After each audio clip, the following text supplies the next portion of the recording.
Oh, hello. Let's see if we can.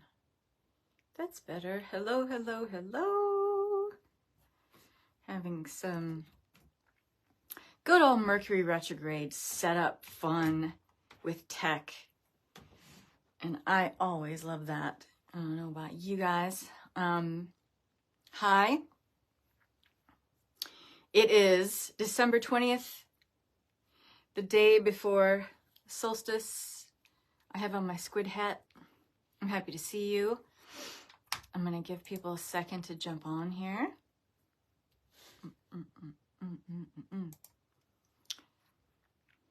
We'll see. We'll see if we have anybody joining. All right. I have access to comments. So today we're talking about 5 things, maybe 6. 5 pro tips for learning how to be a leading edge creator in 2024, for living a life of less is more in 2024, like being able to trim the fat from the things that just aren't working, the things that we feel like they're just, it's busy work, it's extra stuff. It's not really feeding our lives in any way that is, driving our life forward, driving our destiny or path forward to what we want. And it's not feeding us. It's not kind to us. When you start living in alignment with these principles and these guidelines, things get really simplified really, really quickly. And so a lot of people just get so overwhelmed and they just don't know where to start. And so I thought this would be a great topic for a live. And also it illustrates the primary thing. I've done a lot more things this year, not a lot more, but maybe like 6 or 7 things total, maybe 8, that have really changed my life and allowed me to keep moving through different up levels, because there's not a singular destination, right? There isn't just one outcome that we're looking for. We're evolving. We are humans that grow and expand and evolve, and we are constantly realizing more of our own contents of consciousness. And so with that, we're going to realize more. We're going to have the veil pulled back more on everything that is, because creation is finished. It's all created. It's all already here. Our only limitation or veil or overlay keeping us from seeing that is our own consciousness. And when we are constantly evolving and growing and shaping our lives in different ways and, questioning how we've done things before, questioning, our own motives for doing things, questioning our own ideas and beliefs that we've had for a really long time, we get to move into a place where we are evolving. We get to move into a place where we can expand our awareness. We get to see things from a higher vantage point or perspective. This is always going to change our relationship with ourselves, but our relationship with life as a whole, because everything that we're saying is our experience of life, our experience of this world, is a projection of our experience of ourselves, right? So if you can change the dynamics around really streamlining what that is and what that means, if you can break some things down to some real fundamental level shit, life gets really easy. And it gets to that point then when you do this, and some of these things I'm going to be sharing with you, that you get to see the things that aren't working in your life. And then you get to come to a powerful pivot point. You get to come to a decision and say, do I want to keep doing this then? Do I want to keep adding more on my plate? If this thing really isn't serving me, why am I doing it? Am I doing it to maybe serve someone else? Am I doing it to be a people pleaser? Am I doing it because I think I'll get approval? Am I doing it because I think I'll be loved or looked after or nurtured in some way by someone else, or something that I think is outside of me and has more power than I do over me? So when that level of awareness only really happens when we strip things down in such a way that we get to see in very clear, plain, high contrast and relief where our limits are. And our limits are never outside of us. Our limits are always internal. Our limits are they're already set by us. There is no thing, no situation, no power that be that is setting those limits outside of you. Please hear me on that. Abundance is real. Abundance is everywhere. Abundance is our blueprint of creation. It is written into the code of who we are in our very own DNA. Yours, mine, and everyone you know. It's written into the DNA of this planet. It's written into the DNA of the cosmos. The only thing that separates you from all that exists, all that goodness, and getting your hands on it, getting it into your life, the only thing that separates you from all that is you.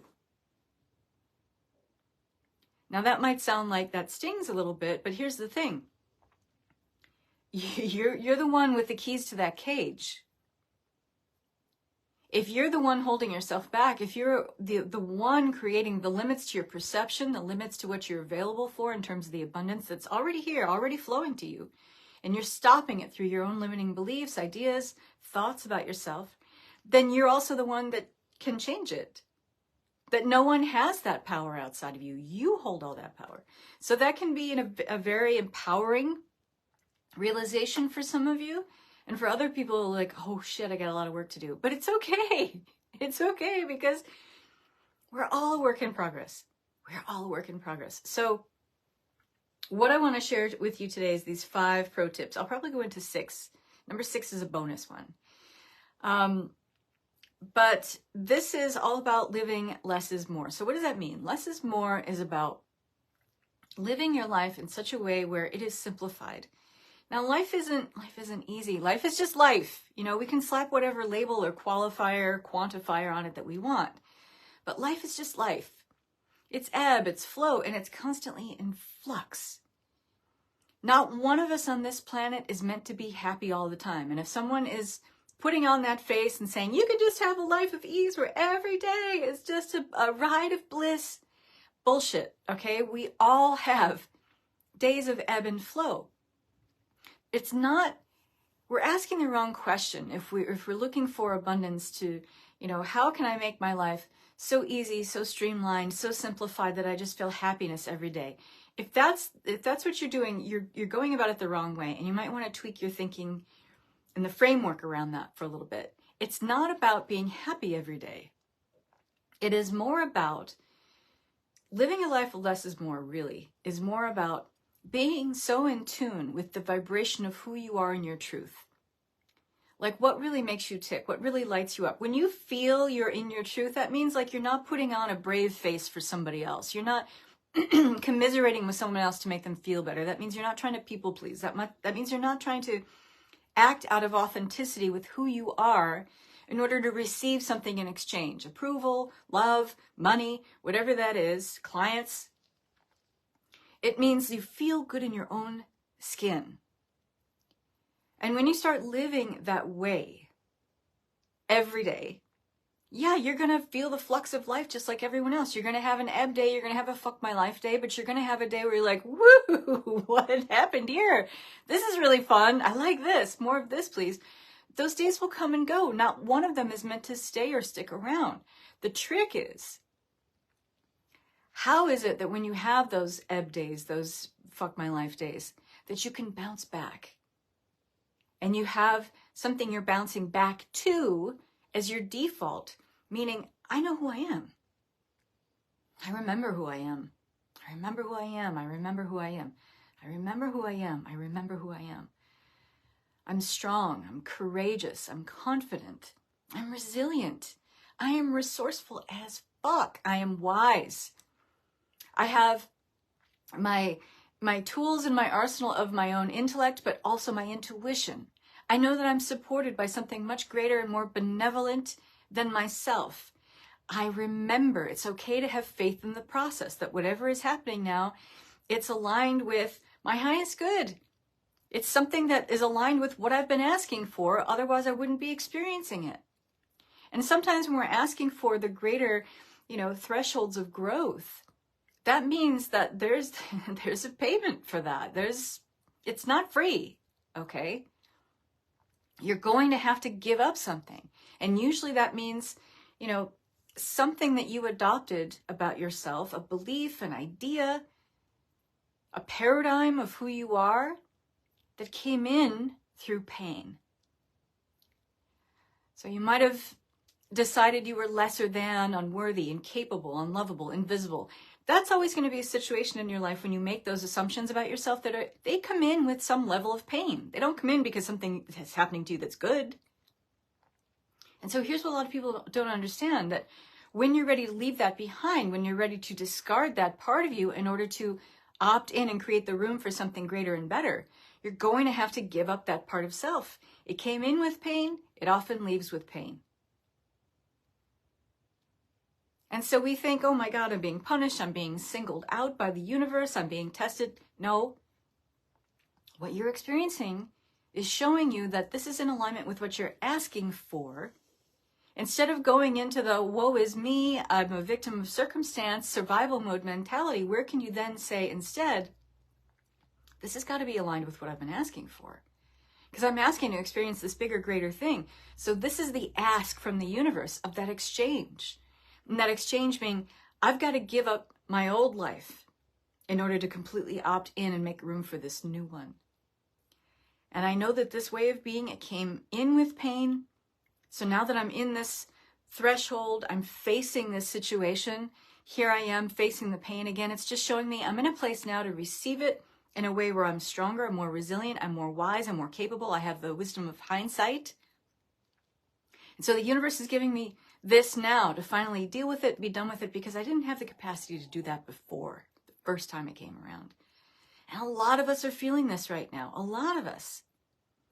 And so the only reason I could get to that realization myself is because I had stripped down so many things in my life. I trimmed the fat. I took a lot of shit off my plate. The busy work that I was doing to say I'm a productive individual was a lot of horseshit, to be quite frank. It was stuff I didn't need to be doing.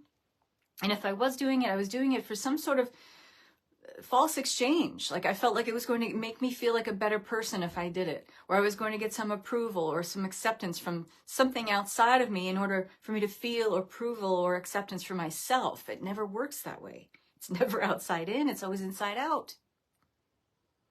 Your inner reality is always going to reflect your outer reality. So when you strip down your life so much, you get to see these things for what they are.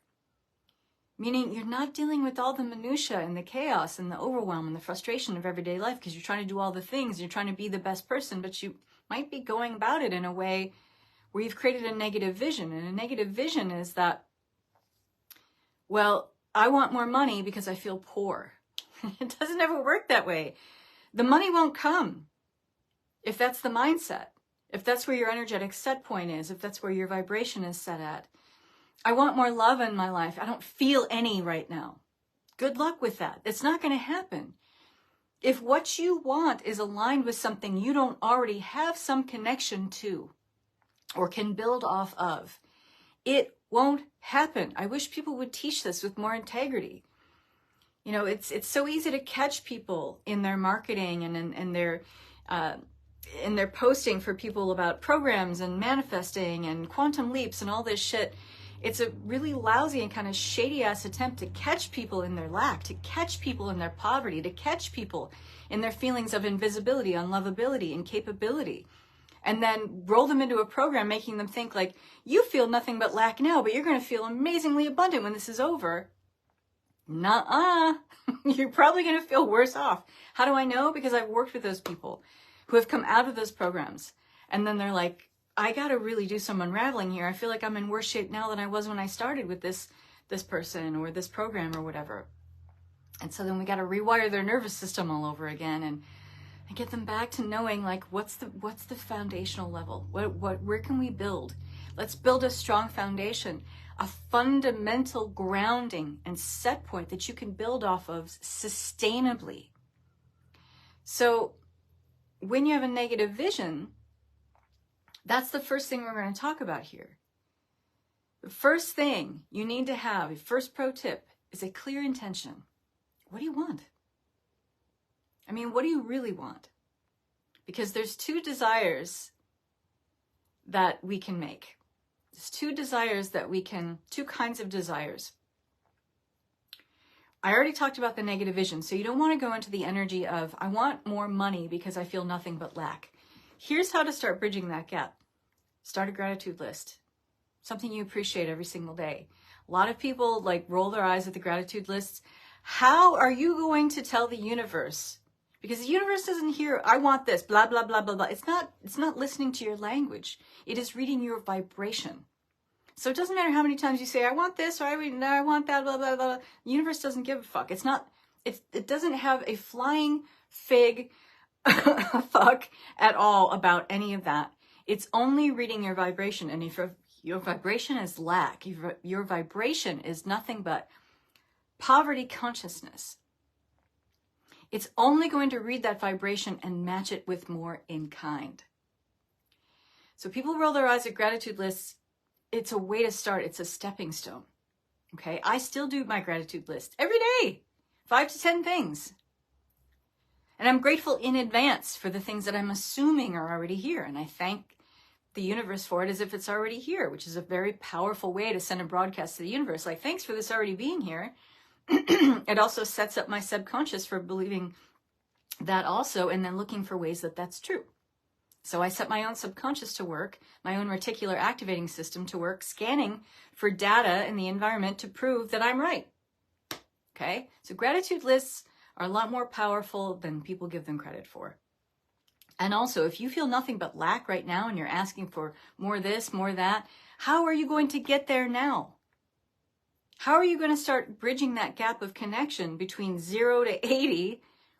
You know, even if you're going to like 4 or 5 on that scale, bridging that gap with just being grateful that you got a delicious cup of coffee. I made this cafe au lait for myself. And I don't mean cafe au lait. I mean cafe au lait, coffee with milk, which is French.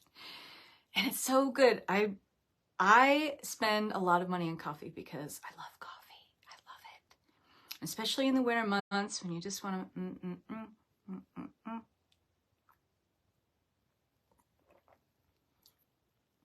that's good. And I got my special barista oat milk in there. I'm a happy camper. I'm grateful for that. I have hot water in the shower. I haven't showered yet, but I'm assuming I have hot water in my shower. So that when I go in my shower, it's going to be amazing. It's going to feel good. My body's going to come alive underneath the water and my beautiful rose-scented soap.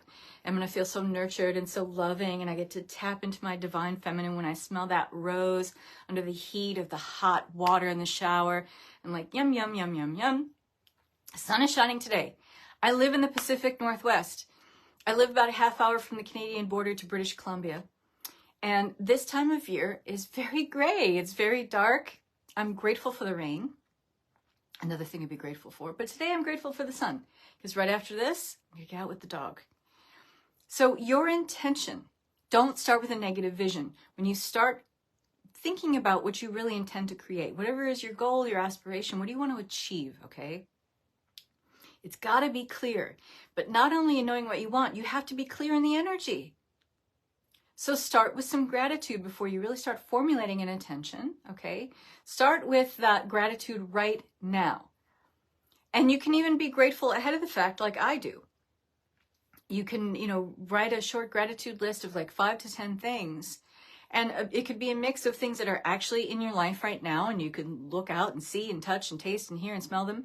Or it can be things that you're grateful for ahead of the fact, assuming it's already here, that you've already received the wish. You are in the end result of it, okay?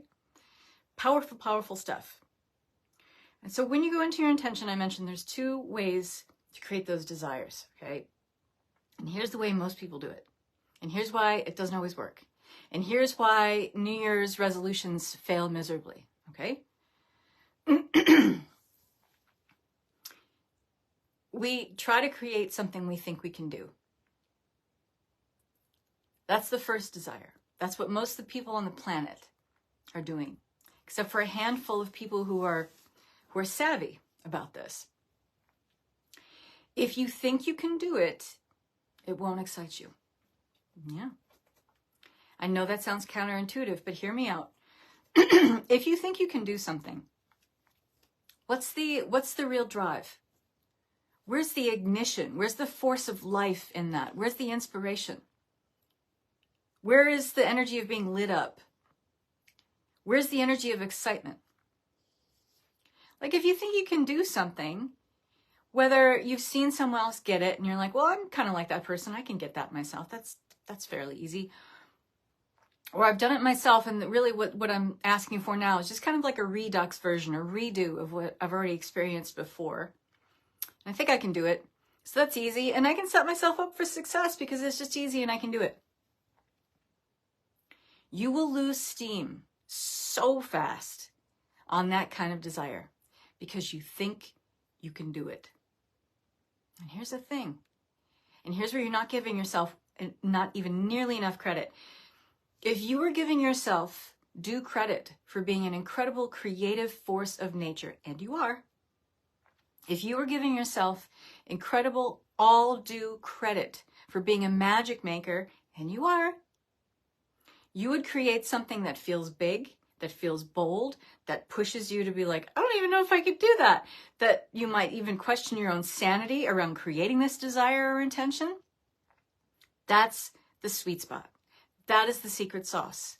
That is the thing. That's the kind of desire that will keep you fired up, and it will keep you going because you will stay so curious. Your childlike sense of wonder will be so ignited, so lit the fuck up. You'll be like, I don't know if I can do this, but I kind of want to see what happens. I want to see how this evolves. I want to see how this moves. I want to see day to day how this shifts and grows. That's exciting territory. And those are the kind of desires and goals and intentions that I've created for myself all this year. It's what allowed me to move into a higher income threshold a couple times over.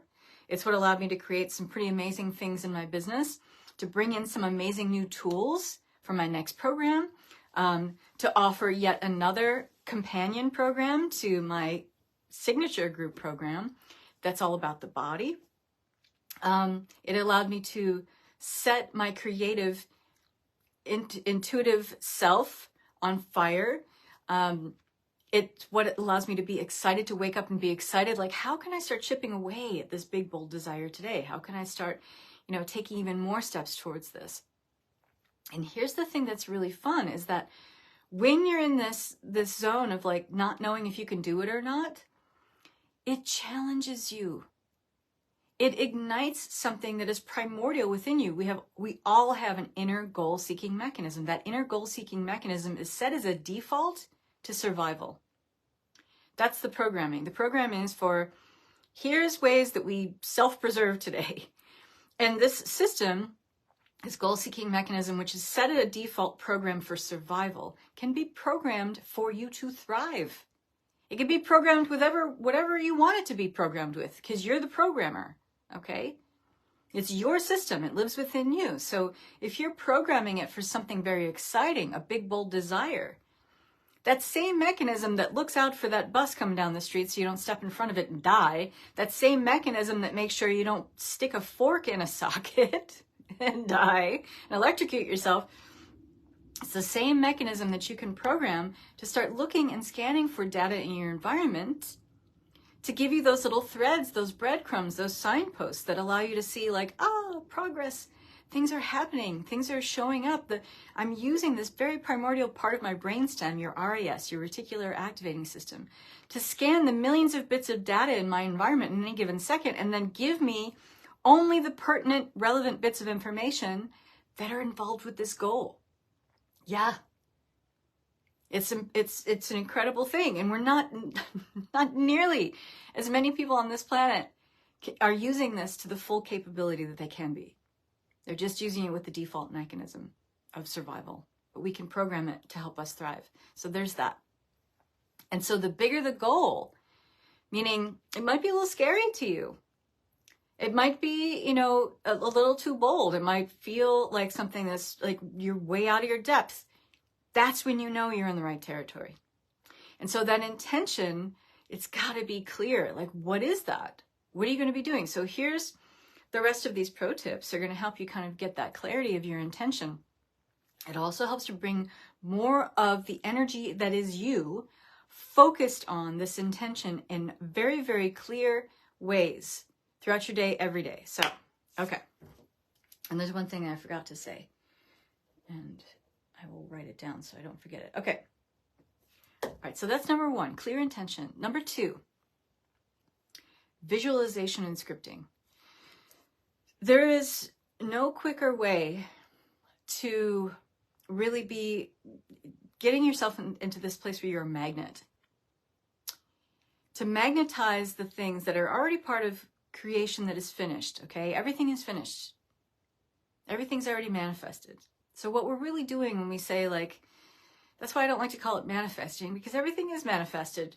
It's really magnetizing. Because what you're doing when you're so focused and you're so clear, you have a strong intention, you're doing things to change the paradigm of you, meaning you have a self-image that then matches, let's call it the super self that you're asking to become, things get really clear.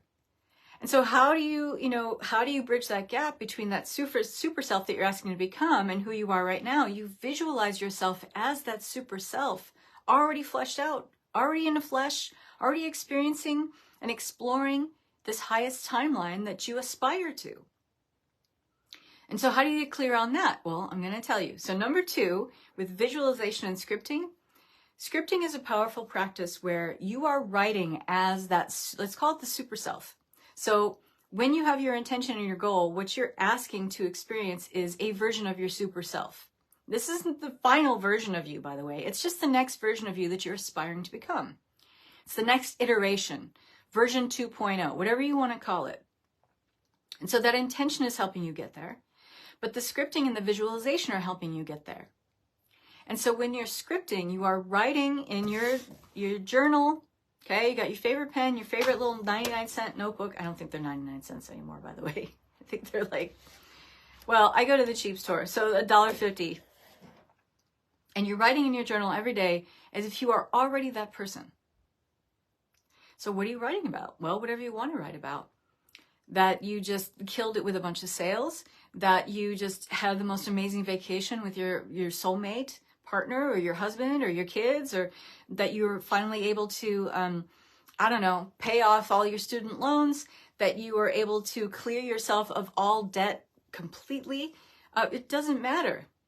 But can you write or role play that person? It's a lot like method acting. So, when method actors get themselves in the vibe, they think about, what would this person be doing? How does this person hold themselves?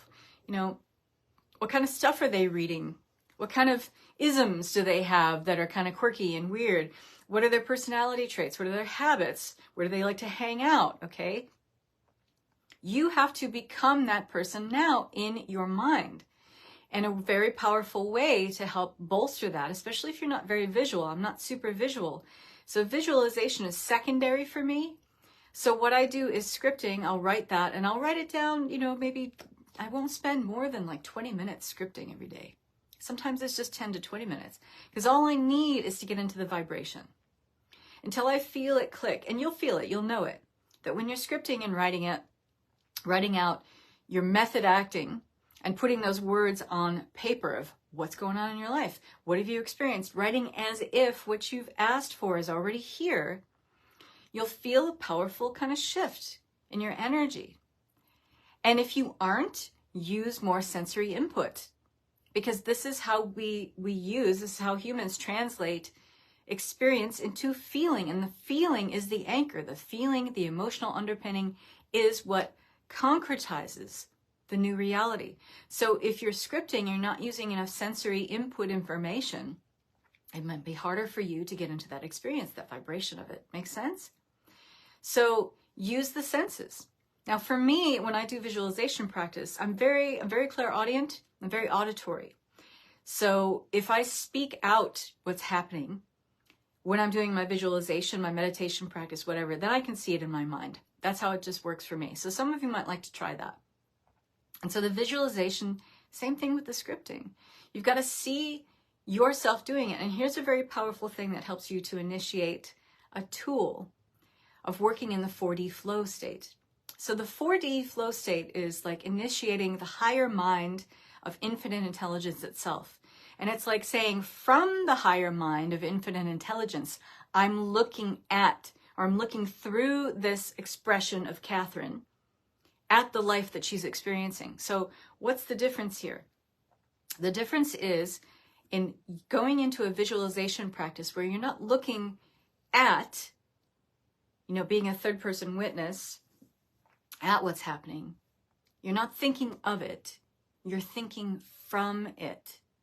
So imagine yourself being the infinite mind of infinite intelligence, which is vast and knowledgeable, and all experience, all intellect, all intelligence is available to that level of the collective infinite mind.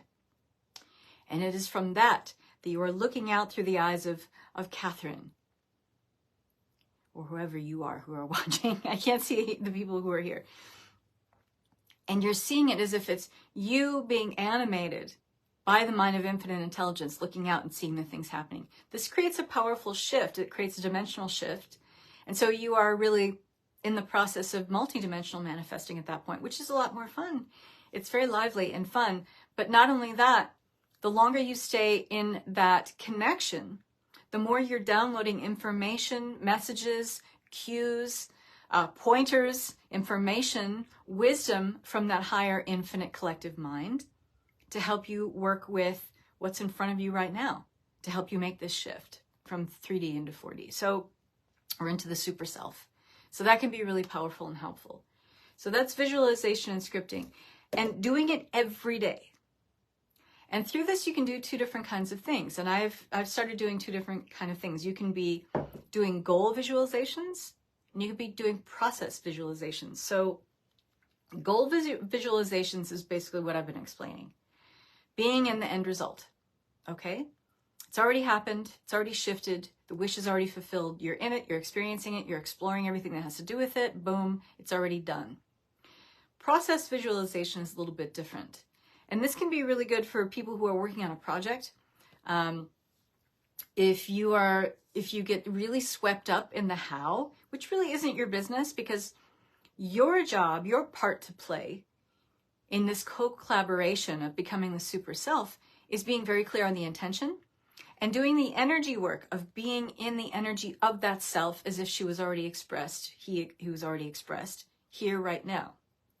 And the universe takes care of the how, because the universe has purview and domain over all the things, all the potentials, all the possibilities. It's the one rearranging things behind the scenes, working with so many things that we cannot see or have any cognitive awareness of whatsoever.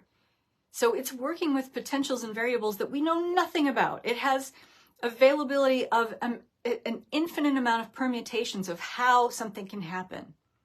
And when we're trying to mismanage or overmanage the how, we get really caught up because we're like, it's not working, it's not working, it's not working. That's because the ego mind and its existential dread that it's constantly grappling with is working with this idea that we're always incapable, that we're never enough. So you're never going to appease that level of self. You're never going to, quiet the voice of the ego mind, which lives in a constant state of prolonged existential dread, and try to convince it that you're enough. That's not the part of you that is, it's not even worth it to try to convince that part of you. It's designed to, and it's not trying to hurt you, but it's designed to constantly keep you safe. And so it gets confused and will often think that you're not worthy, you're not capable, and especially because of messaging that it received in the subconscious from sometimes very early stages in our life onward. So it's just working with a repetitive loop of information that we gave it. Misinformation, bad intel, okay? So don't try to appease that level of mind, and don't try to get creative ideas from that level of mind, because it doesn't have it. That level of mind is not capable of creative idea. It is not a creative force. It is a survival force. So if you're looking for answers on the how, don't look there, because they're not there. You have to go deeper. You have to dig deeper. You have to work with the infinite mind. Okay, so I already talked about the 4D flow state and tapping into and connecting with that. But it's also an intuitive intelligence, which is the driving force of your creative mechanism, meaning everything that you recognize about you as being resourceful or creative or, having endless ingenuity, being innovative. That's not coming from the ego part of you. That is coming from your intuitive part of you, your higher self, your super self. In a sense, the future self that's already got it figured out. That information is coming from that level. That's where you have to be spending most of your time. And don't try to appease the ego. You can't. because it's always working on the premise that we're never enough and we can't do it and we can't have it and we're not capable and we're invisible and we're unlovable and we're unworthy and blah, blah, blah, blah, blah. All that other shit. So it's not that you can't appreciate the ego's role, which is very involved in your survival. But outside of that, it's shit at anything else, okay? Especially when we're talking about creative capacity. So hello, everyone who's joining. I can't see everyone who's here. So you have to work with something when you are doing process visualization that, you know, if you worry about the how so much that you can't really let go of like, well, how do I make it? How do I make it happen? This goal is so big. I really don't see how this could be. Okay, wait a minute. I'm talking from that level of ego again. Okay. Rewind it, cancel, clear, delete, pull back, pump the brakes. If I did already know how to do it, what action would I take today? What little thing, what incremental movement in the force of life would I create a ripple in today? What would I do? Well, if I was already this version of me, what kind of things would I be doing with my day? You know, what kind of level of confidence would I be speaking to others about, you know, who I am or what I'm doing or what I'm working on? And how would I be carrying myself? What kind of clothes would I put on? Things like that. So you've got to, when you're doing process visualization and goal visualization, which are powerful to do together. But process visualization is really helpful for those of you who can't let go of the how. Then visualize in your mind steps that you're taking. The things that are like the 1, 2, 3 that, you know, get you there. Okay. It could be, you know, if you're trying to get more clients, being on a really powerful like sales call with someone where, you know, they're interested in one of your offerings and it's just easy for you to talk about what you do. You have nothing but confidence and it's not false. You're not putting on a false face. You're not, you know, being a fraud. You're not an imposter. You're talking about you from a place of like, I've already done this thing. I already know how amazing I am. I already know how amazing my work is. I already can see and know the amazing results this person is going to get from working with me. So process visualization can also be like, I'm going to see myself putting this website page together. I'm going to see myself looking at my, you know, Cash App or PayPal today and taking an inventory, a powerful inventory of, okay, these are the sales I need to make this month. Or, you know, it could be anything. But process visualization can be very helpful for those of us who get stuck on the how too much. And here's the thing, just because you're doing that process visualization of the how, it doesn't mean those are the steps of the how they're going to actually come to pass. Because again, you know, whether you're doing this process or not, the universe is still at work behind the scenes, putting 2 and 2 together, putting those things that are of like vibration together, working and conspiring on our behalf to make our visualization real, to make it part of expressed physical form here in 3D reality. And the universe will do that independent of whatever you think is the best idea to happen, okay? So we have to trust that. And I'm going to get into that in a second because that's a really big part of this success mindset is being adaptable, flexible, being supple of mind, and be willing to adapt to changing circumstances, okay? So that's scripting and visualization. Number three, at least 5 key traits of that next level version of you. And we're calling him the super self. Okay, so this next version of you that you're asking to become, that you want to move into, you want to experience this up level in your life. What are 5 key traits of that person? So if you were her now, here, listening, watching, learning, taking notes, what would be some traits? And these can be personality traits. Okay, so start thinking about what would those be? Persistence. This is one of the things that I visualized early on this year because here's the thing about what I'm telling you. All this stuff, it's easy. In and of itself, this stuff is easy. Will most people do it? No. No. And if you are doing this stuff, and there's a little more to it, but if you're doing this stuff, it will work for you. You will definitely see desirable, beneficial outcomes. Foregone conclusion. It's going to happen. But why doesn't it happen for most people? They're not persistent. So if I want to be this next level Kathryn, I want to be Kathryn 2.0. I want to be my super self. Okay. What key trait does she possess? Persistence, discipline, commitment, dedication, an ability to bounce back. This is really important. When I imagine this for myself, I have a lot of setbacks. I've talked about this before. I think I talked about it the other day in this video. In terms of human design, I'm a manifesting generator. So what that means for me is that I have a lot of moments in my life. I lost count. I have to test things out. Trial and error is like the benchmark of who I am. I don't like to do things the way other people do them. When someone says this is the way that you do it, you have to, I'm like, hold my beer. And I have to try some other things out. Now, this means that where other people might have really quick successes and might move forward very quickly, for me, because I like to test things out and explore different parameters, I like to take things apart and see how they work. It's just who I am. So it takes me longer to achieve what other people would call success. For me, success is being able to like try out new things, and maybe sometimes 1,000 times before I can make something work. And that might take a long time for me to do. That's not an overnight process. Might not even happen days, weeks, or months, sometimes years. Okay? But that's my version of success, is being able to, hear someone say you can't do it that way.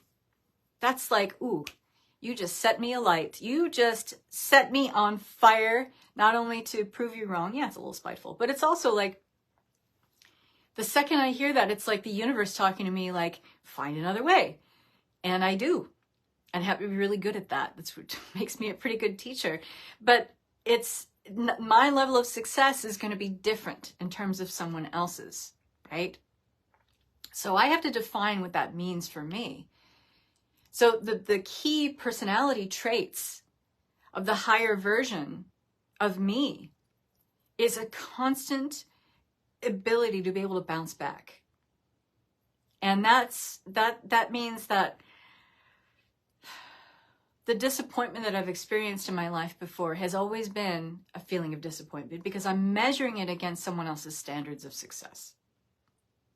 I have to have my own. So one of my key personality traits is like, learn to keep my eyes on my own paper. Stay in my own lane. I'm working with a level of my own creative genius that is exclusively mine. It is bespoke to my energetic signature and mine alone.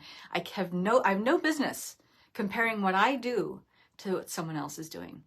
If I'm comparing anything, it's myself today versus yesterday. It's myself today versus last year. It's myself today against 10 years ago Kathryn. Make sense? So maybe some of you are feeling this too. And I want to update this page because I just can't see my comments. And I wish there were more of you here because this is gold. I'm sharing gold. Okay.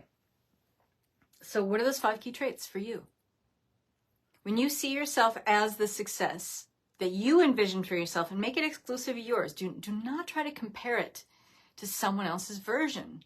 Success is not derivative. Success is not derivative. I'm going to say that one more time. Success is not derivative. Meaning there isn't just one thing that we're all deriving this feeling of success from.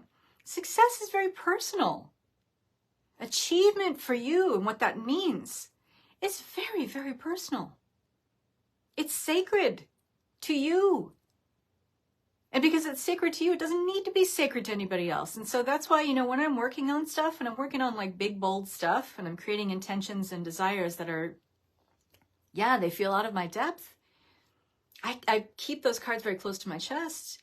I stay very, very closed-mouthed about what I'm doing because I don't want someone else's version of success that is bespoke to them, that is unique to them. Or, a desire even that is so sacred and close to my heart, it won't translate for anybody else.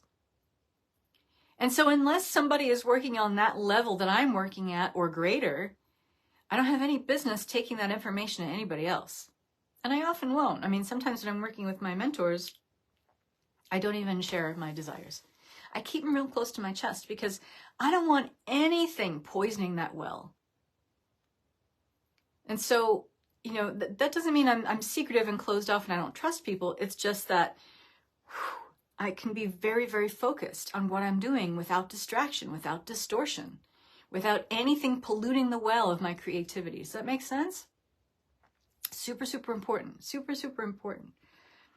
So those are some of my key traits. The other thing about number 3, key traits, but also key habits.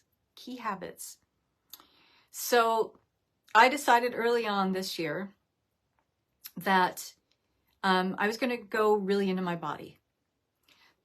You know, ever since the vid happened, a lot of us on the planet, we've been going out of our body. We try to just robotically kind of go through lives. A lot of us feel like automatons. How do I know? A lot of my clients tell me that. I felt that way myself. And, you know, we're kind of in this low-grade anxiety all the time, which tends to put us out of the body. We're not grounded. We're not present. So one of the habits that I wanted to really concretize for myself, and I think of, you know, this version 2.0, my super self is someone who's very grounded in her body, very present, programming and remapping the body every day through the breath, through sound tuning.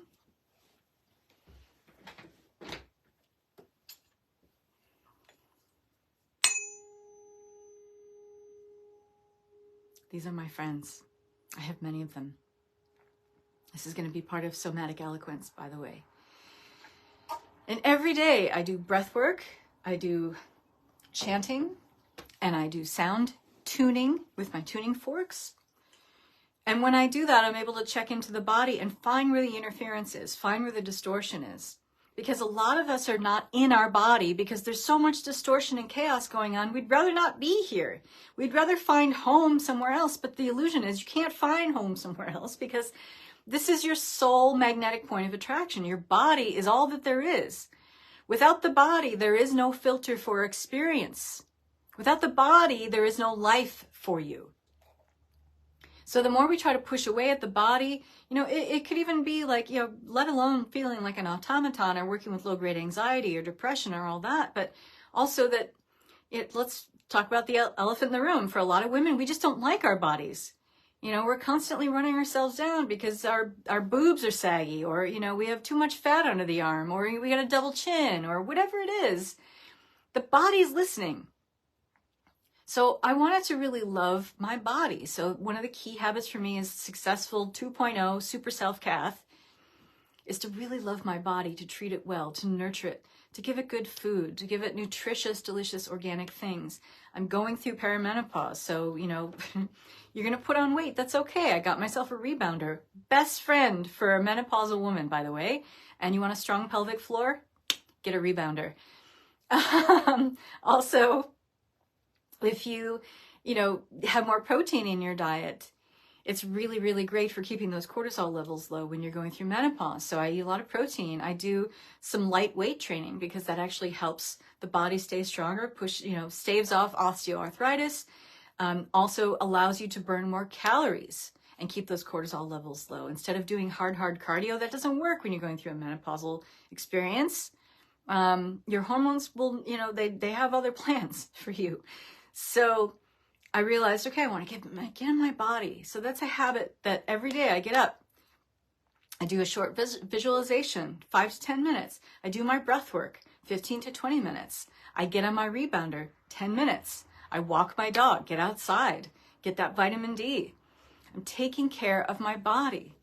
So those key habits, I think of like me in the next version of me. She's already doing those things. She already has plenty of time to do those things. They are part of her day. They're part of her daily requirement for living at this point. It's not that, you know, you'll find excuses not to do it. I find excuses to do it, right? And so that next version of me is doing those things. And it's other things too, doing things in my business that are kind of fearless. Things that, you know, I have no problem going live. I love going live, but there was a point in my life where I was terrified to do it. There was a point in my life where I was just like, you could look at my early YouTube videos. I have hundreds of videos on YouTube. And if you go way back, I think to like, I don't know, 2016 maybe, I'm just very wooden and I'm talking like this and I'm just barely trying to deliver the information and trying not to look at the camera. And now I'm just, I mean, look at me. I'm just like, yeah, whatever. I don't care. I'm unwashed. I have not showered. I got my squid hat on. I'm just being completely me, completely raw, open and honest, because that's also something that's part of the 5 key habits. I want to be fully at home and alive and invigorated in my own skin. I don't have any problem with that. I have peace with myself. That is such a huge component to all the success that you experience. One of the key components is that how good are you in your own skin? How at home are you in your own body and your own skin? Because to me, I guess there is no greater success. I want that. So what are those 5 key habits for you? Okay? Do them now. If you're not getting this, do that now. Create these 5 key habits now, as if you are already this person, because then you're cueing the body to take on the persona, to shift into that paradigm of that new version of you. The personality traits, same thing. Operate in the highest level of altruism and integrity now, of purity of mind, purity of heart, being compassionate, being ethical, you know, being honest, being open, being sincere, being kind. What are those altruistic values and principles that, you know, when I think of this higher version of me, she's doing all those things. Do them now. There's no other way. Because the quickest route of shifting that paradigm so that you are the self-image, you are the self-concept that matches vibrationally this higher version of you, assume it's all true now. How do you assume it's all true now? Just do it. Do it. Okay?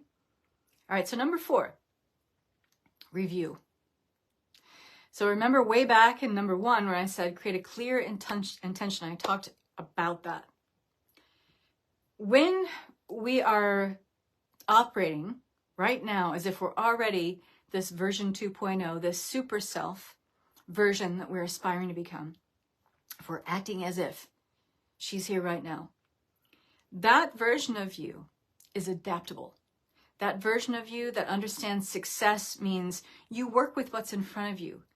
And circumstances change all the time. What was a prevailing circumstance or condition one day can easily change just like that and be changed up tomorrow.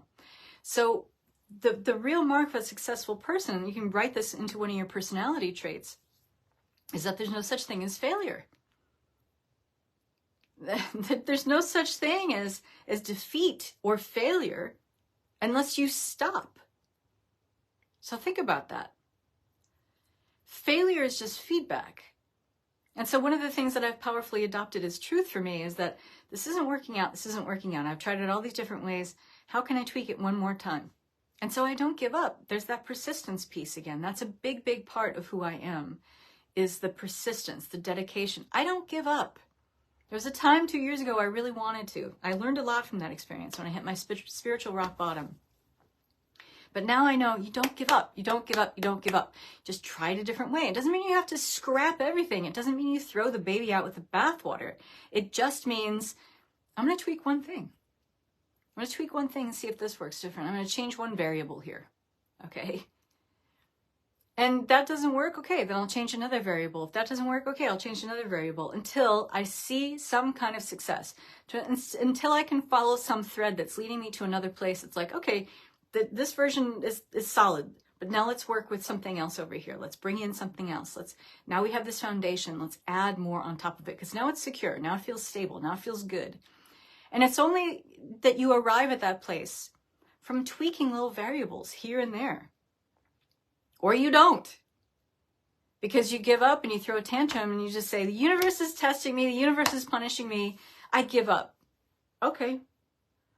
Does that match the kind of person you want to be? It certainly doesn't for me. Instead, I'm just like, there's just got to be, with all of the things that are available in an infinite universe, there's got to be something else here. There has to be. And I can see a timeline where this thing works out because I've seen it in my mind. I've visualized it. I've sat in that energy. I've had the experience, a full sensory 3D IMAX experience, surround sound experience of this visualization working out, of being in that timeline where it is already so. So I know it can work. I just haven't found the right variable yet, or the right kind of alchemy of things. So it doesn't mean it's not there. It just means I haven't found it yet.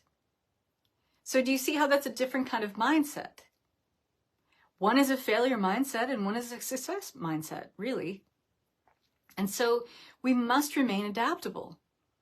If you're really, really, really, really all in on this bold, big vision of yours that you are stepping into, you have to have a suppleness of mind, meaning you have to have a kind of fluidity of consciousness. You have to have, not such a hard-edged stoic intellect that you're not willing to let different things come to light and inform you of something else.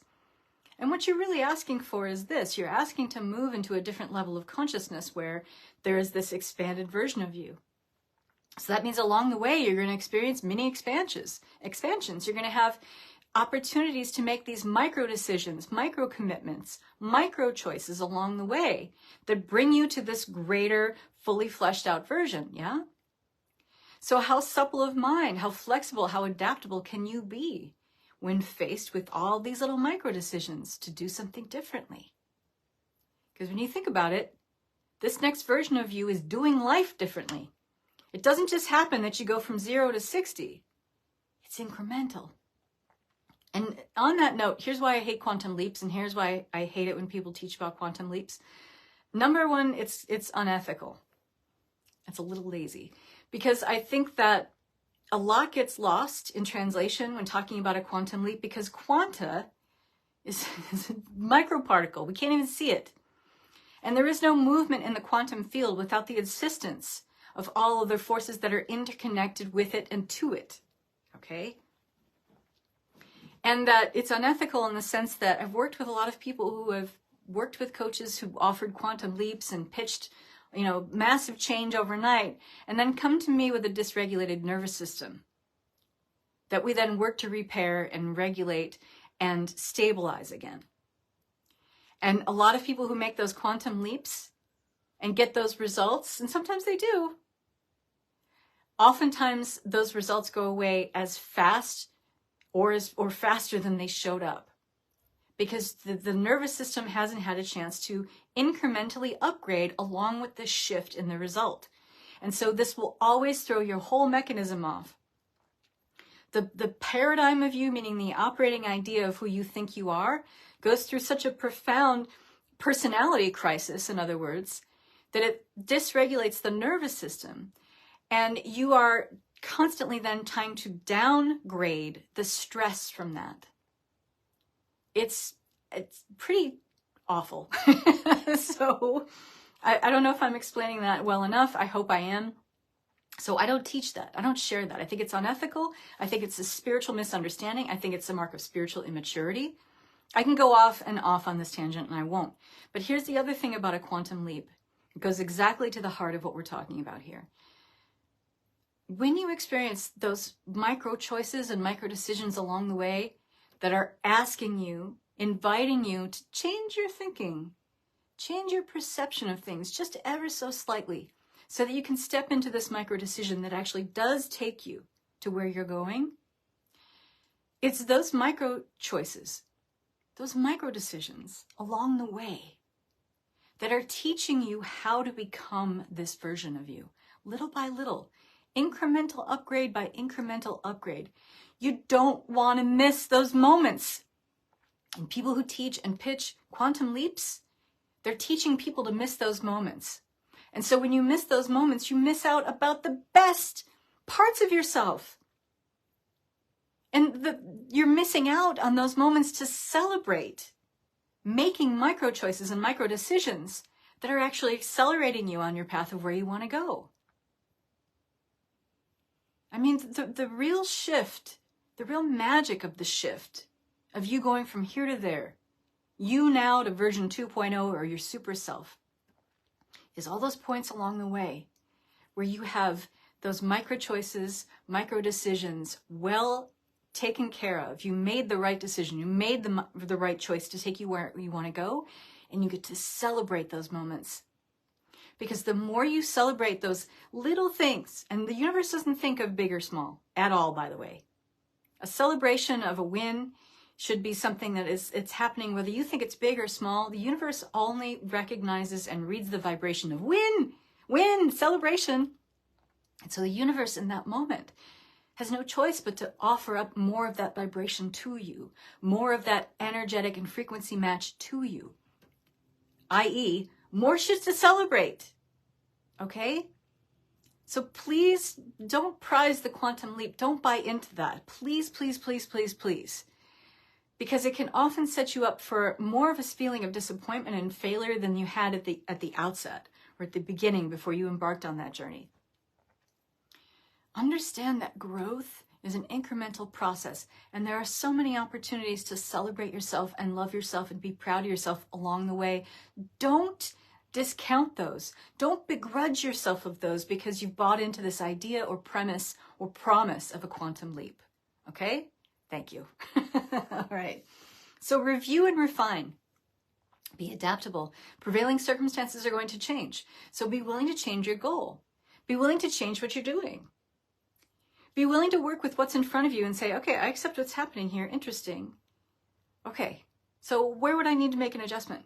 Where would I need to change to suit these circumstances better? And instead of trying to force it or manipulate things that have already been manifested, manipulating things that are already part of manifest reality, you can do it, but it's a type of manufactured manifestation that takes really a long time.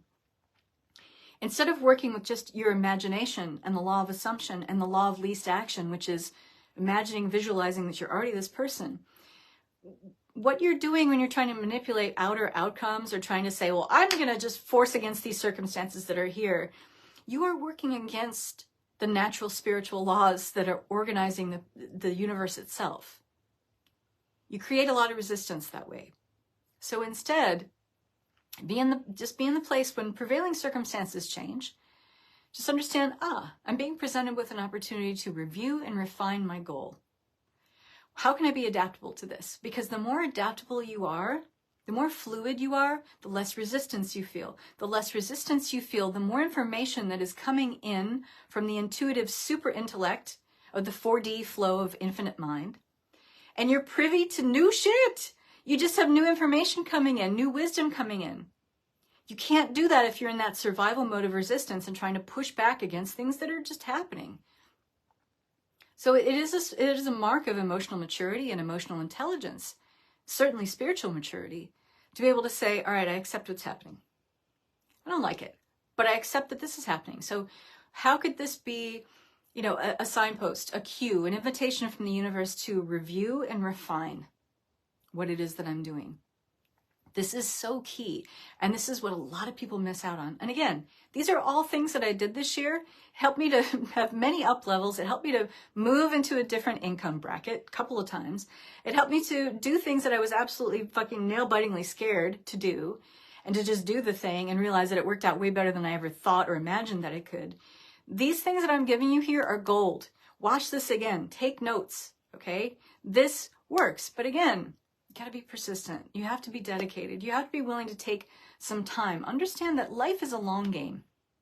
If you're trying to do all the things now, have all the success now, all the money now, it's a really myopic way of viewing life. Life is a marathon, not a sprint. So the things that I teach, they're really going to sit and they're going to land with and ground with the people who understand that life is a long game. That this stuff is going to introduce you to incremental upgrades over time, and it's just going to keep expanding, and it's going to keep growing, and it's going to keep bringing in new insight, and you're going to keep having new up levels. Version 2.0 will easily and quickly turn into 3.0, 4.0, 5.0, and it doesn't end because you're infinite, and you're part of an infinite fabric of the cosmos itself. So there's no limits to you, okay? So this is not about the short game. This is not about short-term results. This is about the long game.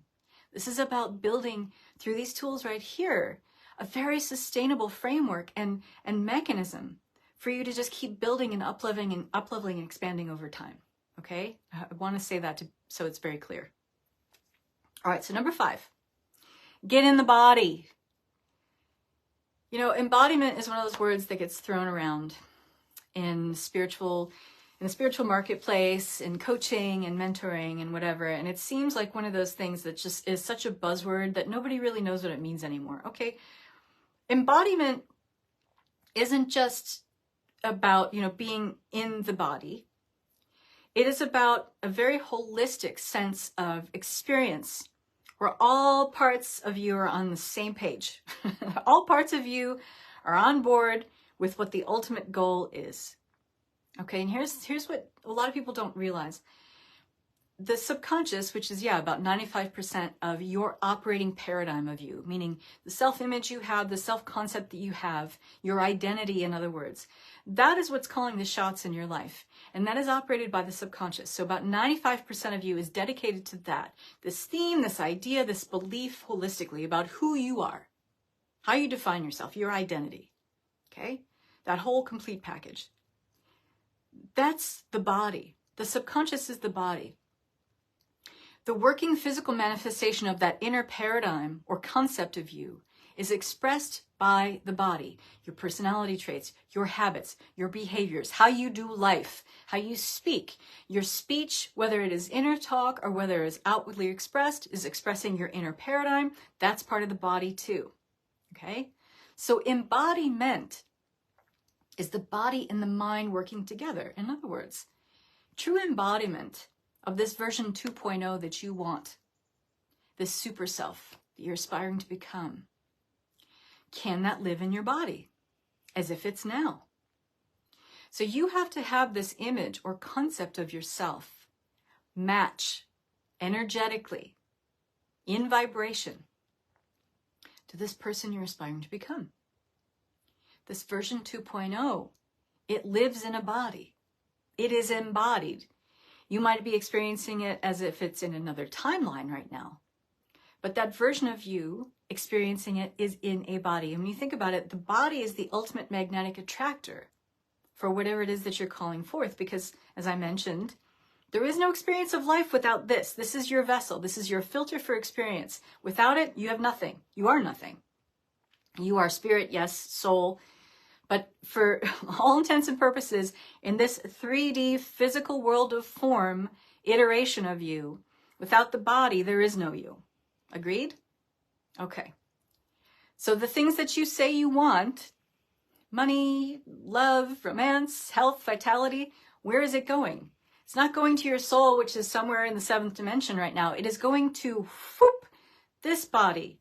That desire is created by a holographic version of the 3D self. And then the body is what we think of as a material form. It's really still a holograph. What we think of as this material form, this is the filter, this is the vessel. This is where all that good stuff you say you want is going to. So the body is the ultimate magnetic attractor. If you are not embodied, meaning if you don't feel grounded in your body, you don't feel good in your own skin, you don't like your body, you don't like yourself, you don't like your thoughts, you don't even like the things that you believe, you don't even like, the things that make up your everyday life, your family, your friends, your job, your career, your vocation, your church, your community, your neighborhood. How do you expect to be embodied and grounded as a full-on, fully charged up magnetic attractor of an experience that you would say is higher or better than where you are right now? Because you can only attract more and more of what you already are. So a lot of us are going around saying, I want this and I want that, and this is going to be great and whatever, while we hate ourselves. I know that's a strong way to say it, but it's kind of true. We want all these great things, and we aspire to have and be and do all these wonderful, wonderful things, and to have these situations grace us in our lives while we're going around feeling like we're doing everything half-assed and that we're incomplete as people. It is a mismatch, people. It doesn't line up. So the embodiment piece is where you make it all line up. The things that I'm giving you in here, the things, steps 1 through 4, is how you get towards that embodiment. So you've got to get in the body as much as possible. It's about when you do these things that I'm sharing with you, and especially, this is exactly why I'm doing somatic eloquence, by the way, which starts on the 8th of January. It's a 4-month immersion and initiation into the body through ESP breathwork, which is not ESP like what you think of as ESP. It's elevated superconscious perception breathwork. It opens up your intuitive acumen. It helps you work with perceptual diversity, meaning many different levels of dimensional consciousness at once. Working with, remote viewing in a sense. Super view mapping, which is another thing I teach in Leading Edge Creator, where we're working with the super self to map parts of already manifested blueprints of consciousness and to bring that in like a drag and drop experience. But where are we dragging and dropping it into? The body. So the body has to be primed. The body has to be ready. The body has to be in a receptive state. When you are in resistance to yourself, meaning you don't like your body, you don't like your life, you don't like this, you don't like that, you're not happy with that, you're not happy with this, you are not embodied in an energetic vibration that you're asking to draw in. There's no receptivity there. It will push it away. Does that make sense? This is huge. And many of us who've been walking around like automatons since 2020, when I say 2024 is the year of the body, it's the year that we're ready to come back fully online. And I mean online in the body, where all parts and pieces and the entire paradigm, the whole package of the body is on board with the same agenda, with the same aspiration, the same mindset for achievement, the same things that are part of your affirmative reality can be felt in the body as if they're happening right now. If you don't do this, you will continue to struggle. I'm sorry, I hate to just say it that way and talk to your pain points, but I see so many people who don't understand this piece and they're suffering endlessly for it on an ongoing basis. You don't have to do that. So you've got to bring your awareness in the body, because the body will help you to remap the mind, because your subconscious is the body. Your subconscious is the body. And also the body is the divine feminine. The subconscious is the divine feminine. It is the receptive part of you. It is the part that accepts change. It's a part of you that accepts that change is a natural function of the universe. And so the body is constantly changing. The aging process is a great example. And it's not that, that's a bad thing. It's just it's suffering from use. The body gets a lot of use. So how are you restoring it after all this use? How are you telling the body that you love it? The same way that you might be telling yourself that you're proud of yourself in your mind, or you love yourself in your mind. Are you doing the same thing with your body? Because if those things are a mismatch, you not manifesting what you want is going to be a projection of that mismatch. Does that make sense? And so this is why I'm so passionate about teaching Leading Edge Creator, because this is what exactly we work on here. We get that paradigm so that they're not opposing spectrums. We make it all match up. But it's mind and it's body. And because we're having this resurgence of the divine feminine, and a divine feminine iteration that we haven't really seen or known on this planet before, where it's not one or the other, where it's divine feminine or divine masculine, it's more of a harmonizing. Because one isn't better than the other, okay? And we'll never experience a perfect synchrony or harmonization of the masculine and feminine gender principles here on this planet. I'm not talking about men and women living together in a coherent fashion. I'm talking about the gender principles that are one of the spiritual natural laws of the universe. And it's part of the law of polarity too. Everything has its equal and opposite. And so we won't ever experience that full harmonization there, but we are moving more towards this balance on this planet now more than ever. And the divine feminine it's all about getting back in the body. It's about getting in the body. And you realize that when you make the body a safe and secure and powerful home for yourself, you become a magnetic attractor for so many things very quickly. Fuck quantum leaps. That leaves that in the dust. So get in your body. Find something, make it one of your key habits to go get a rebounder, or, get yourself in a yoga class, get yourself in somatic eloquence, because this is going to be a perfect way. You don't even have to think about it. You just show up every Monday at 1:30 p.m. for this for 4 months. You're going to feel amazing after these classes. You're not going to want to miss a class. Trust me. I've been doing this for months now, and everything is just so different. Especially, the brain fog that can happen that goes along with the menopause and the creaks and the cracks and the arthritis and all that stuff. Not being able to take deep breaths, you're going to change that in here too. And also the somatic tuning and toning with the chanting and the sound fork tuning. It's a full sound bath experience, and incorporating the breath. You're going to feel so grounded in your body. It's going to be amazing. Anyway, that's all I want to say about that. So here's a bonus one. And this is an incredible tool that a lot of people don't know about. Hardly anyone is using. And I know because when I brought it up many times, people are like, what?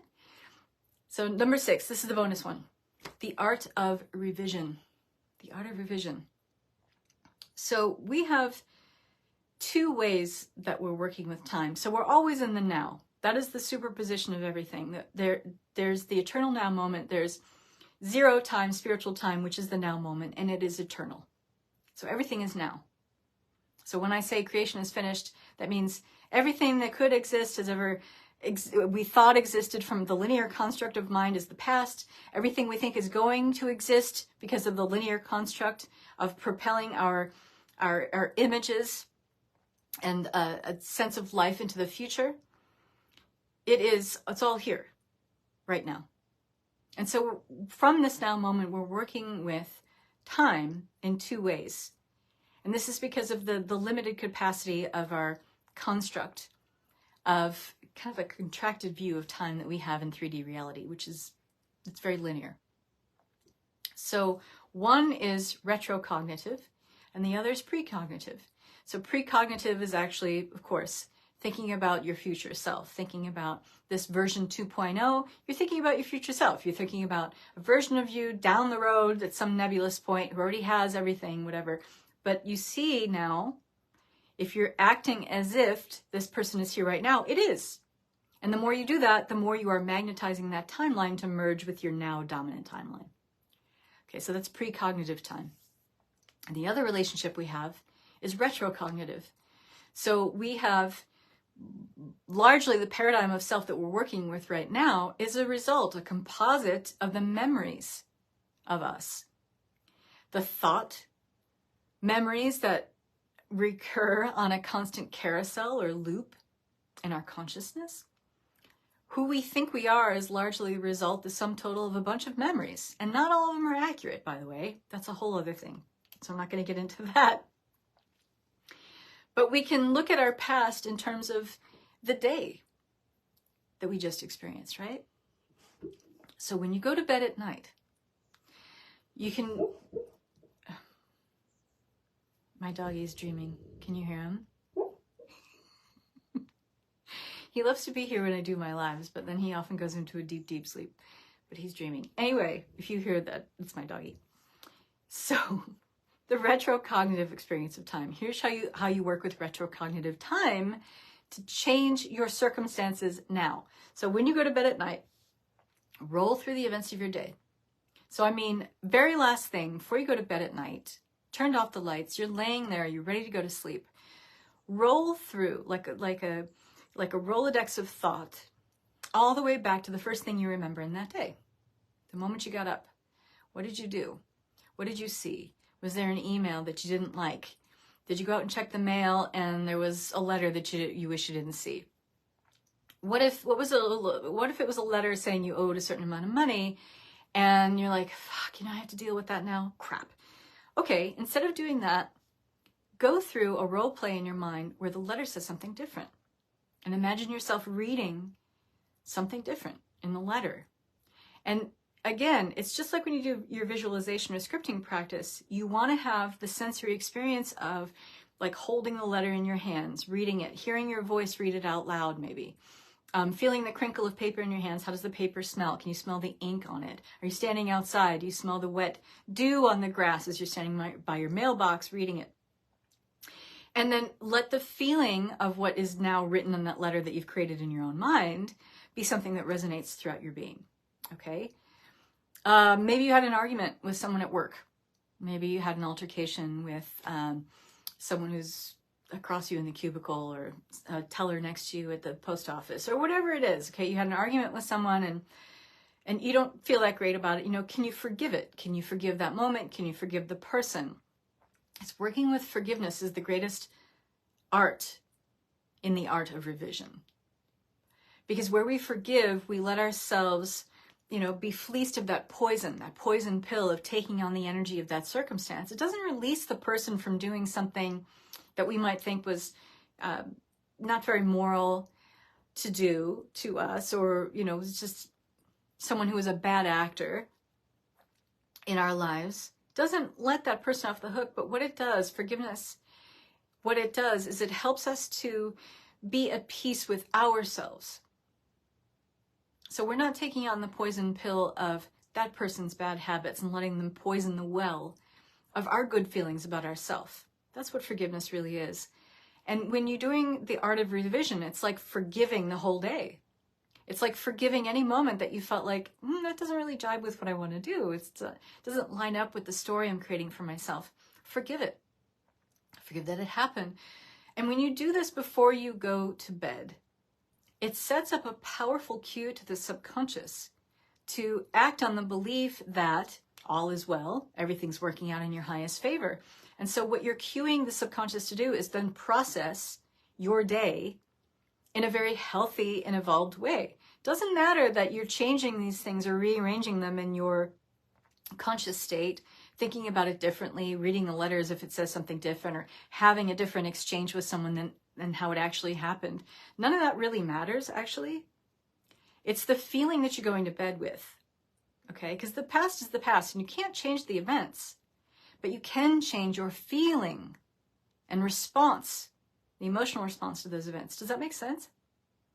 So this can be a very powerful thing to do right before you go to bed. And so when you wake up in the morning, you're not dragging the previous day into the new, fresh template of a new day.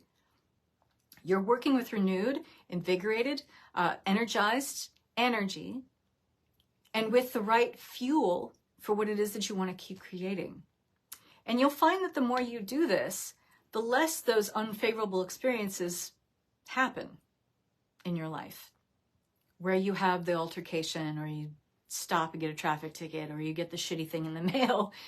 Like, it doesn't mean that, there won't be problems in your life, but it means that rather your response to what the previous version of you might have seen as problems, which might have been, you being in more of a reactive or survival state. Now you just see it as, oh, I totally got that. And it's something I can just take care of. It's not a big deal at all. It's your energy around it that changes. And here's what really hits home here with this. Everything that I'm sharing with you here. Like I said, success is not derivative. Success is something that's very personal to each and every one of us. It's going to mean something different to each and every one of us. It's going to look different on each and every one of us. So don't try to derive one level of success. And so what I'm doing here is giving you the outline, the raw scaffolding for realizing this success that is unique to your own energetic signature. You're not copycatting or using a template of someone else's version of success. You're using these as guidelines to create your own that speaks to you. Because true success is never going to be derivative of someone else's. True success is always going to be something that is unique to you. It speaks to your heart. It ignites you. It lights you up, right? That's the only way that's going to feel like success or achievement to you. It's got to be unique to you. It's personal. It's sacred in that way, okay? So what I'm sharing with you here is the sense that I totally forgot what I was going to say. Know that it's personal. That I could deliver you, to you a formula, a method, or a system, and then say this is my trademarked whatever. But for those of us who are the real creatives, those of us who are really looking for a bigger, bold experience of life, we want to go deeper. with what life has to offer, somebody else's template is just not going to work for you. So use these guidelines to make your own. To make your own version of success. Use these as just kind of guiding principles to create your own formula for yourself. And let that be sacred to you. Let that be sacred to you. Because as you apply these things, more and more insights are just going to come to you about how to do it better. How to take, this is what Kathryn told me, but I found a better way to do this. That's exactly what I want you to do. That's exactly what I'm inviting you to do. I don't want you to just do this and do it like, you know, it's rote and it's stoic and it's just like, I have to do this, this, this. Use this as guidelines. Use this as not rules, but like ideas, inspiration. And then take what I've given you here and run with it. Create something better. Don't let it be derivative of what I'm sharing here. Make it unique and something that speaks to the heart of you. Otherwise, you won't be ignited and excited enough to keep going, to develop your own level of dedication and persistence, right? And that's what this is all about, because it's the long game. It's the long game. So I guarantee you, take these ideas now. Start working on them now. Go into 2024 powerfully with these tools, with these ideas. Start working this out. Use it to help you get a very clear intention for what you want to create. And if you don't know how to do this on your own, and if you want the support, that's what Leading Edge Creator is all about. This is what I'm really good at. Maybe you get an idea from listening to me with these talks that I might know a thing or two what I'm talking about. And if you want this guidance and you want the support of a community that's all working on this level of a big, bold, clear vision, then this is an amazing community of support to be in our Leading Edge Creator group. We have our own Facebook group. And we're going to be, it's the countdown. Countdown is on. We're going to start this program on the 4th of January. The doors are going to close on the 2nd of January. So now is the time to decide. And because I talked about somatic eloquence in here, I just want to say really quickly, those who are interested in joining Leading Edge Creator and do so at the full payment price of $22.22, you will get all 4 months of somatic eloquence. So we meet every week on Monday for 4 months for somatic eloquence. This is the perfect complement and counterpart to working with the body as we work with the mind and the body in Leading Edge Creator. And you'll get it for free if you join at the full payment price. And you can also, if you just want to join Somatic Eloquence, you can get the early bird with $33 off if you join up at the pay in full option. I'll put all those things down here in the comments. And that goes away on the 25th. So if you're into that early bird option, want to save $33 with the pay in full, do it now because it goes away on the 25th. The very last day to sign up for Leading Edge Creator is the 2nd of January. There is also payment plans. So if this speaks to you, come and play. If not, you've still got gold here. This is great information. Don't just leave it here. Don't just say, oh, that was interesting. Boop, done. And then leave it and set it aside and forget about it. Listen to this again. Take notes. Put it in your journal. Actually do the things that are the prompts that I've given you in here. They are powerful. They will create shifts. They help you to move towards a paradigm shift. They will help you to concretize and stabilize a good foundation of self so you can build out that version 2.0 and 3.0 and 4.0 and do it over and over and over and over again. All of these things will help you to do that over and over again. So I hope you've enjoyed it. Thank you so much for watching. Mwah! Bye-bye.